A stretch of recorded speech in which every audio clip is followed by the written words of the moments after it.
আজকের ভিডিওটা তাদের জন্য যারা মনে করে আমি রান্না করতে পারি না। So hello everyone, welcome back to my channel. তো আবার চলে এসেছে একটা ব্লগ ভিডিও নিয়ে। তোমরা সবাই কেমন আছো? আশা করছি ভালো আছো। আমি অনেক ভালো আছি। তো স্নান করে পুজো দিয়ে নিয়েছি, তো চলে যাবো এখন রান্না করতে।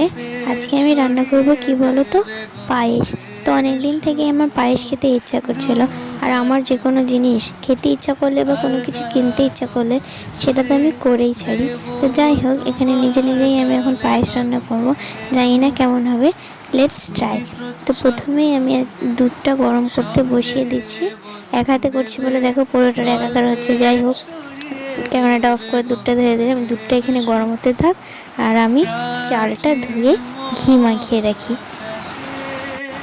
আর তোমরা যদি চাও আমার ভিডিও দেখে পায়েস বানাতেই পারো। যাই হোক, কত ভালো পারি না, ট্রাই করতে যেও না তোমরা আমার দেখে দেখে।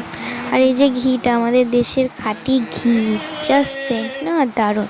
আর তোমরা ঘিটা চাইলে দিতেও পারো, না দিতেও পারো, বা চাইলে স্কিপও করতে পারো। আমার ভালো লাগে তাই আমি দিলাম।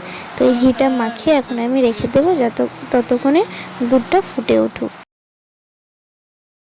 তুমি দূরে দূরে দূরে দূরে দূরে দূরে ঘুরে যাও ঘর ঘুরিয়ে। দুধটা তো ফুটে গেছে, তো এবার আমি দিয়ে দেবো 4টে এলাচ থেতো করে। তেজপাতাও দিয়েছিলাম, সেটা আমার আর ভিডিও করা হয়নি। তো দুধটা আরেকটু ফুটুক, তারপরে এর মধ্যে চাল দিয়ে দেবো। যাব নাকি জানি অনেক ঝগড়া বাকি, এক ছুটে চালটা দিয়ে একটু নেড়ে গ্যাসটা কমিয়ে দেব, আস্তে আস্তে ফুটতে থাকুক। তো আজকের পায়েসটা আমি চিনি দিয়ে নয়, বাতাসা দিয়ে করব। আর যদি এইটুকুই বাতাসা আছে, যদি আর লাগে তো পরে একটুখানি চিনি অ্যাড করব।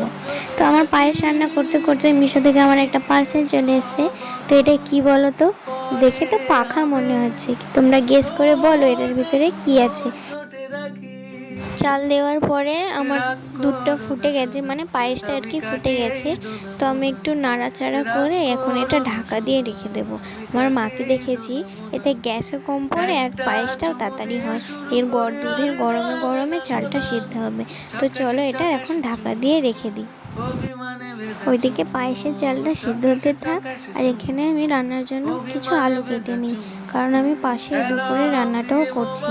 তাই এখানে আমি আলু কেটে নিচ্ছি, আলু মানে সবজি কেটে নিচ্ছি রান্নার জন্য।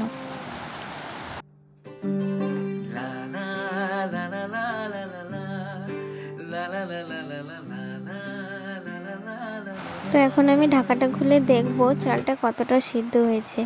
তোমাদেরকে বললাম না আমি কিছুক্ষণ ঢাকা দিয়ে রাখবো, দেখো কতটা সিদ্ধ হয়ে গেছে। তোমাদেরকে দেখাই, এখন অনেকটা হবে, 1 ফুট মতন দিলে এবার হয়ে যাবে।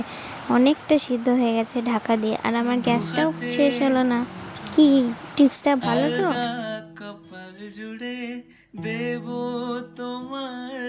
দেখো চালটা কিন্তু 50% সিদ্ধই হয়ে গেছে। আর একবার ফুটিয়ে নিলেই আমার পায়েসের চাল সেদ্ধ হয়ে যাবে। তো গ্যাসটা এখন অন করে দিই।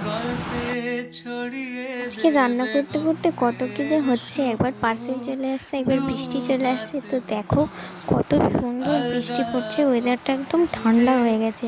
আমার তো বৃষ্টি ভালোই লাগে, খুবই ভালো লাগে। তোমাদের কাদের কাদের বৃষ্টি ভালো লাগে অবশ্যই কমেন্টে জানিও। কিছু কাজু বাদাম ভিজিয়ে রেখেছিলাম, তো এবার ওগুলো দিয়ে দিচ্ছি। আমার পায়েসে কাজু বাদাম তো খুবই ভালো লাগে, কিন্তু কিশমিশটা আবার অতটা ভালো লাগে না। আমার কাজু বাদামটাই ভালো লাগে, তাই কিশমিশ এখানে আমি আর দিলাম না, কাজু বাদামটাই দিলাম। তো আমার পায়েসের চাল কিন্তু সিদ্ধ হয়ে গেছে।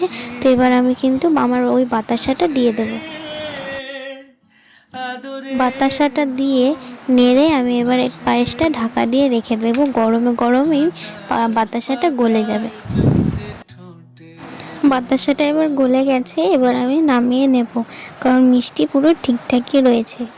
তো দেখো আমার পায়েস কিন্তু রেডি। দেখতে তো দারুণ লাগছে, জানি না খেতে কেমন হবে। তো চলো খেয়ে দেখি। আমার আবার গরম গরমের থেকে, মানে আজকে যে রান্না করলাম কালকে খেতে আমার ভালো লাগে, বাসিটা খেতে ভালো লাগে। তো বাটিতে অল্প একটু নিয়ে দেখি, যেহেতু বানিয়েছি নিজে খেতে দেখতেই হবে। কেউ ভালো বলুক না বলুক, আমি ভালো বলছি মানে ভালো। তো যাই হোক, এখানে নিয়ে নিচ্ছি, তো তোমাদেরকে খেয়ে বলছি কেমন হয়েছে। তো চলো এবার খেয়ে দেখি পায়েসটা কেমন হয়েছে। খুবই গরম গরম গরমই নিয়েছি আমি। তো তোমরা বিশ্বাস করবে না, পায়েসটা খেতে দারুণ হয়েছিল। আমার হাতে চুমু চুমু, দু হাতে মুঠো দারুণ হয়েছিল, দারুণ। কপাল যাই জুড়ে হোক, নিজের বাড়ি নিজের দেবো রান্না নিজেই তারিফ করছি। তোমার তো আজকের গালে ভিডিওটা এই অবধি। গলে ভালো লাগলে একটা লাইক করবে অ্যান্ড তুমি কমেন্ট করবে। বলছো টাটা, বাই। দেবে সব দেবে।